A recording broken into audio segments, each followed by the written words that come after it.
Magandang araw mga kaibigan. Nako mga kaibigan, mainit atong pag-uusapan natin. Bumigay na. Kawatano, binira, astang abogado ni BP Sara. Pwede na pala ngayon mag-cross-examination ng isang senator judge. At Robin Padilla, nag-alab BP Sara, nagbanta din. At DDS senator sa abogado ni Sara, hindi umubra kay NBI witness attorney Lotok. Abay grabe mga kaibigan, hindi umubra ang kampo ni BP Sara na pabagsakin at sindakin si NBI witness attorney Lotok kahit puro paghahanap ng technicalities ang taktika ng defense team ni BP Sara. Samantala, lalong nahuli ang kabulastugan ng grupong Kawatano. Sabay hirit itong mga alipores ni Duterte na wala daw pagbabanta ang vice presidente kundi humihingi lang ito ng tulong. Pinalaki lang daw ng issue ng mga kalaban niya sa gobyerno. Tapos itong si Senador Robin Padilla, abay may hirit din. May araw din daw ang lahat para bang nagbabanta tulad ng kanyang amo. Nako, abangan nyo po yan. Pero bagong lahat, pakilike muna ang ating video, pakishare na din po at subscribe na po kayo sa ating channel. Unahin na po muna natin ito mga kaibigan. Hindi umubra ang kampo ni Sara Duterte at mga DDS senators kay NBI witness Jeremy Lotok kung bakit dapat managot itong si Sara Duterte. Pakinggan po natin to. Seryoso at totoo o serious and actual para sa bagong testigo sa trial ang umano'y banta ni VP Sara. Yan ay laban kina Pangulong Bongbong Marcos, First Lady Liza at dating House Speaker Martin Romualdez. Si Attorney Jeremy Lotok ang witness number 2 na ipinresenta ng House Prosecution Team sa Day 4 ng trial ni VP Sara. Paghihimay ni Lotok, kinonsidera nila ang konteksto sa pagbabanta umano ng bise sa November 2024 press con at ang utterances din ni VP Sara bago pa ito.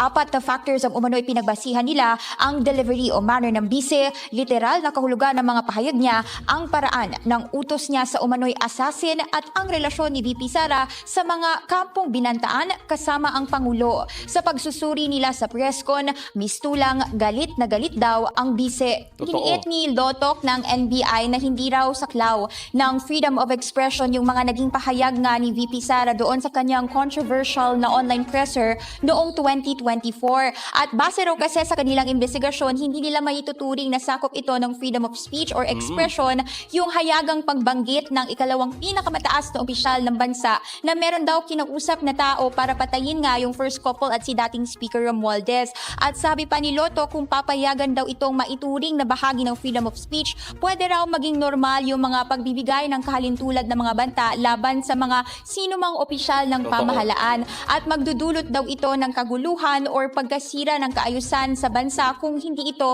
papanagutin. Para kay Lotok, nagbato raw ng hindi magagandang salita ang bise na maging toxic umano ang relationship nila ni PBBM. Sa panig naman ng defense, kinwestiyon ni Senator Judge Bam Aquino kung bakit tila wala raw denial o pagtanggi mula sa kampo ni VP Sara ang umano'y pakikipagkontrata sa isang assassin. Itinanggi ito ni Attorney Mark Vinluan ng defense team dahil bahagi raw ito ng kanilang sagot sa impeachment complaint, pero para kay Aquino, blanket denial ito. Minentain ni Vinluan na itinanggi o tinatanggi nila ang akusasyon at kalaunay binalikan ni Aquino ang impeachment trial records. Yun na nga di ba mga kaibigan, hindi masagot ng mga DDS senators na feeling abogado ni Sara Duterte at ng mga defense team kung tama ba yung pagbabanta ni Sara Duterte. Yun lang po yun eh. Ang tanging ginagawa nila ngayon, kitang-kita naman nating lahat, pinapaikot yung trial mga kaibigan sa paghahanap ng technicalities. Tapos, etong mga alipores naman ni Sara Duterte mga kaibigan, abay ganito po yung kanilang naratibo para ipagtanggol yung kanilang amo. Tulad nito mga kaibigan, tingnan nyo po ito. Ibig niya sabihin, pag ako pinatay, ako ay humihingi ng saklolo sa inyo, taong bayan. Eto mga pumatay sa akin, ganti niyo ako, bigyan niyo ako ng katarungan. Yun sumbong ni Inday Sara yun. Hindi yung pagbabanta yun. Kaya lang, dahil nga gusto nilang siraan, pinalabas nila na nagbabanta at kung ano-anong mga inilalabas nilang ebidensya. Ibang klase talaga mga kaibigan, no? Ginagawang mangmang ang mga supporters nila. Pilit iniikot na ang pahayag ni Sara Duterte kung saan sinabi niya, di ba mga kaibigan, na nag-utos na siya. Napanood ng lahat yan di ba, na nag-utos na siya ng isang assassin para itumba ang ating presidente, ang First Lady at ang House Speaker. Tapos sasabihin lang mga kaibigan, ito lang ay isang expression. Ito daw ay paghingi ng saklolo o tulong sa publiko ni Sara Duterte. Yan tayo mga kaibigan, no? Ang hirap ipagtanggol ng kanilang amo. Nagmumukha na silang walang hiya. Hindi pwedeng sabihin na ganito lang yon mga kaibigan, na misinterpret. Na misinterpret lang ito. Kung si mismong Sara Duterte nga mga kaibigan, di ba? Seryoso yung kanyang pagbabanta. Ilang ulit niya bang sinabi yan, di ba? Paulit-ulit, di ba? May video, may audio. Inulit-ulit niya yan mga kaibigan yung kanyang pagbabanta. At higit sa lahat mga kaibigan, eto lang. Binigyang diin mga kaibigan ni Sara Duterte na ang lahat ng ito ay hindi ito biro. Anong sabi niya mga kaibigan? No joke, no joke. O di ba mga kaibigan?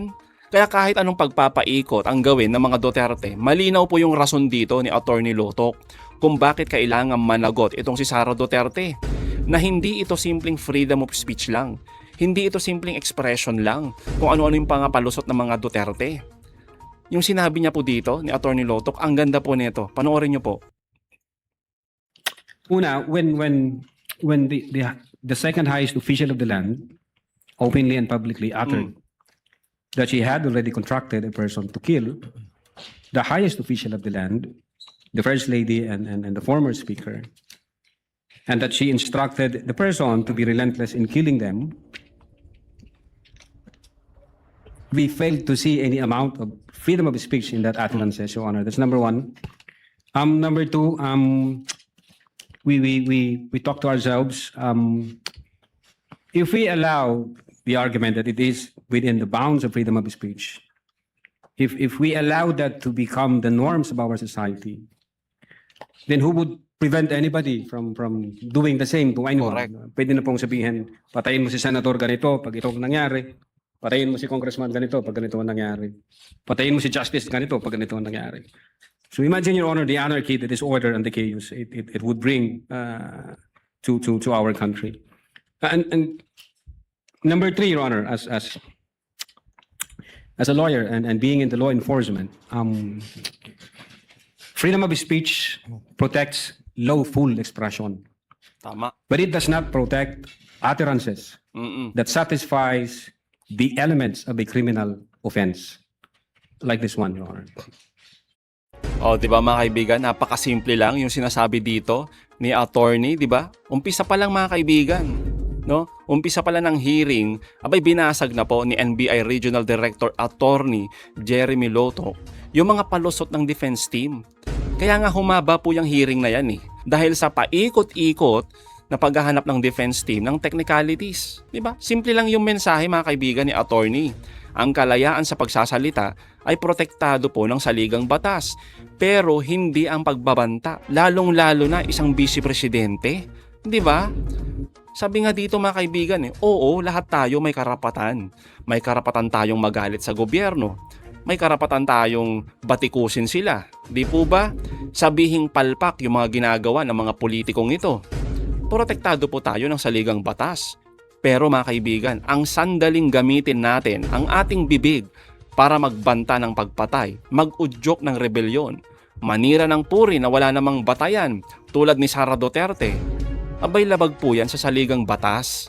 Kaya nga po madiing sinabi ni Attorney Lotok kung hindi mapapanagot si Sara Duterte sa kanyang pagbabanta, abay ano na lang mangyayari sa ating bayan mga kaibigan? Matinding kaguluhan. Yan po yung pinakasimpleng buod nung sinasabi dito ni attorney. Pero mga kaibigan, sa tulad nila Robin Padilla, no? At nila Alan Cayetano, na ating mga senador, ay ganito mga kaibigan yung kanilang mga sinasabi. Tulad ni Robin, puro credential at taas ng pinag-aralan ng argumento ng mga hambog. Saan ba dinala ng kahambugan ninyo ang Pilipinas? Sa sobrang taas ng pinag-aralan nyo, lumubog na tayo sa kahirapan, baha, utang at maruming politika. Kaya ang nagsiyaman ay kayo at ang mga amo ninyong oligarko. Mga matatalinong matching, may araw din kayo kay Tarzan. Ganon, nagbabanta din? May araw din ang lahat na mga kumukontra sa amo niya? Nagbabanta din po ba kayo? Oo, Robin Padilla. Well, alam naman natin, figure of speech lang to mga kaibigan. Pero, eto lang yun Bakit naman kasalanan pa ng pagiging matalino at taas ng pinag-aralan kung bakit lubog sa kahirapan ng ating bayan. Aba, matindi ka talaga, Mr. Robin Padilla, no? Hindi po taas ng edukasyon ng problema, kundi korupsyon. Pabor tayo sa sinasabi po ninyo, Senador Robin, nang dahil sa maruming politika kung bakit naghihirap ang ating bayan. Tama po kayo dyan, isang dahilan yan. Mantakin nyo naman kasi, yung mga mangmang, di ba mga kaibigan? Yung mga walang alam sa batas. Aba, sila pa po yung malakas. Oo, sila pa po yung malakas, at makapalang muka. Na nakaupo ngayon sa Senado at sa Kamara. Yung mga sikat, yung mga ex-convict, yung mga kaalyado ni ganito, ni ganyan. Kaya yung iba mga kaibigan nasa Senado dahil sa korupsyon. Di ba? Huwag nyo sisihin yung edukasyon. Dahil kung ang lahat mga kaibigan, di ba? Kung ang lahat ng bawat Pilipino ay may mataas na pinag-aralan, panigurado mga kaibigan, eto panigurado ito, wala sa Senado si Robin Padilla. Di po ba? Kaya nga yung ibang politiko mga kaibigan ginagawang mangmang yung mga taga-suporta nila. Tulad na lamang nito, di ba? Sabihin ba naman nila na expression lang daw yung pahayag ni Sara at walang pagbabanta doon. Humihingi lang daw ng tulong.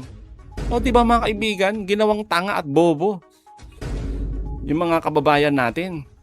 Tulad nito mga kaibigan, yung feeling abogado ni BP Sara sa Senado. Daig pa yung defense team ni Sara kung mag-cross-examine kay NBI Attorney Lotok. Samantalang hindi po nila dapat ito ginagawa. Mga senador judge sila mga kaibigan Ang dapat lang ginagawa nila paglilinaw sa mga katanungan. Pero kahit na ganoon mga kaibigan, hindi nagpatinag si attorney dito sa kabulastugan ni Cayetano. Pakinggan po ninyo to. Going back to the condition, you mentioned the case of SPO2 Hamata. Yes, sir. But isn't it true that the lis mota of that case was really res judicata and double jeopardy? Meaning, hindi tinake up ng Supreme Court whether or not a condition. Yes, sir. Di ba? Opo. So that wasn't on point. Kasi I was going to ask, is there a difference if the condition is legal or illegal? Di ba? So halimbawa, pag sinabi ko sa yung, pag natanggal akong Senate President, patatanggal din kita. Okay. Unang-una, legal naman akong tanggalin na Senate President. We always vote. There's nothing there. But if illegal, pag pinapatay mo ko, papapatayin din kita. Is there a difference if the condition of why I will act or why I'm threatening you is an illegal act? Well, under the law, Your Honor, it says there that even the condition is unlawful. So, regardless of the nature of the condition, Yes. sir. No, I want to get lang into your mind when you sign this because nga medyo novel yung case to for me. Even as a lawyer, I have to do more research and see anong ibig sabihin nito grave threats dito because you keep mentioning we keep mentioning here that this is the second highest official in the land. Totoo. And therefore pag trinete niya ang pangulo. But who was the vice president claiming na pwedeng magpapatay sa kanya? Again, Your Honor, yun po yung reason ba't nag-issue kami ng subpoena. No, Gusto po sa reading nyo nung statement niya, sino tinutukoy ng Pangulo na mukhang mag-ooperate sa kanya ng Operation Romanov? Sinong pinagbibintangan niya? Well, una, kung ang pag-uusapan Romanov, Your Honor, ang alam namin na unang nagbigkas ng Romanov ay si Mayor Baste yata noong January 2024. Other Yes. than... That's irrelevant. Ang question ko, in the mind of the Vice President, sinong pinagbibintangan niya na pwedeng magpapatay sa kanya? You said you investigated So mahaba na testimony niyo ni Agent John Mark. So of course, kasama sa investigation niyo, sino sa mind ni Vice President magpapapatay sa kanya? Well, again, Your Honor, since wala kaming makuhang valid information, No, hindi ba klaro sa video na ang pinagbibintangan niya is the First Lady, the President, and the Speaker of the House? Bias. So sabi niya, pag pinatay ako, patayin mo silang tatlo. So ang pinagbibintangan niya na magpapapatay sa kanya, yung tatlo. I cannot answer to that, Your Honor. Senator Judge Allen, kindly wind up. But you have to be able to answer that because you're the one who investigated. And that is crucial. Why? Because part of your self-defense, so for example, if I know na sa senator judge, pag hindi ako bumoto one way or the other, papapatayin ako ng whatever, chief PNP or papapatay ako ng whoever. So pag sinabi kong, pag ako pinatay, si ganito nagpapatay sa akin. And then, ang difference, I don't usually give a threat na patayin mo rin. So could it be that actually that was the defense of the Vice President para hindi siya patayin? I don't know the state of the mind of the Vice President. But you've testified all throughout this afternoon that you went into her state of mind. Based on the series of events, Your Honor. Yes, and based on her statement. And her statement and the series of events is nag-away sila ng administrasyon. And the series of events is that sinasabi niya, pag ako'y pinatay, eto tatlo ang papatayin nyo. Okay, last question. Kay Attorney Lopez, sabi, tinanong din to ng Senate President ni Senator Tulfo. At di ko na itatanong pero napahapyawan ni Senator Erwin din to yung tungkol yung sinabi ni si Attorney Lopez, sabi mo, even before kasi nangyari yon, nakausap na ni Vice President yung papatay. That's the literal meaning of the statement. Yes, that's a literal meaning, but did you believe her? Well, she's the Vice President, sir. So she also said freedom of expression, so you also believe her? Not based on the evidence that what we gathered. sir. No, okay, so I'll stop there but I'll read to you. Kala mo Sinabi nyo kasi sedition. Pero tignan nyo po yung page 25 nung sarili nyong affidavit ha. Sige, Si hirit Princess pa. Maui, ang sinabi niya, ano po ba ang pwede niyong maging remedy para matapos na ito? Lalo't nagsisigaw na po ang taong bayan na mag-people power na. Mhm. So actually, I would consider ang nag-uudyok si Princess Maui. Of course, we can discuss people power, pero tignan niyo po ang sagot niya after yung sa pagpatay. Ang laban ay wala dyan sa EDSA, ma'am. Wala dyan sa mga highway. Ang laban, ma'am, nandun sa loob ng palasyo. Yan ang problema. We appreciate yung expression nyo ng disgust, ang pagkamuhi, ang hopelessness, kasi it reflects kung ano nararamdaman ng maraming milyon-milyon. Alam ko yan, ma'am. Kahit saan ako pumunta, ang sasabihin, binoto namin dahil sinabi mo, iboto namin. So if I look at that statement, parang baliktad. Parang sinasabi niyang huwag kayong mag-people power. Hindi, actually, kung babasahin po natin yung buo, may sinabi siya doon na natutuwa siya sa ginagawa nila. Sa ginagawa nila na active nagrarally. Pero sa people power, ito yung exact. But I won't argue with you. I'm just trying to get into your frame of mind. Yes, Your When Honor. do you believe her and when do you not believe her? And what did you actually investigate? We based everything on the evidence that we've gathered. Thank you, sir. Presiding Officer. Thank you, Mr. Witness. Opo. Grabe mga kaibigan, no? Halatang halata. Oh, yung kabulastugan dito ni Alan Cawatano. Dapat dito mag-resign mga kaibigan bilang senador. Tapos mag-apply na lang siya bilang abogado ni Sara Duterte. Di po ba? Total, ganito naman ang ginagawa niya mga kaibigan eh. Daig pa yung defense team kung makapag cross-examine dito kay attorney. Oo, senator judge tapos ganito yung galawan. Walang hiya talaga mga kaibigan, no? Pinapaikot na nga tayo. Di ba? Pinapahaba yung usapan. Dahil alam naman ng lahat eh. On record mga kaibigan, may video at malinaw ang binitawang salita ng Vice Presidente. Siya po ay nagbanta sa ating Pangulo.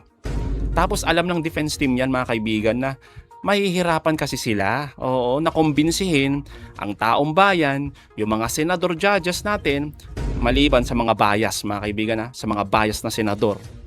Kaya ang diskarte nila abay idaan sa technicalities.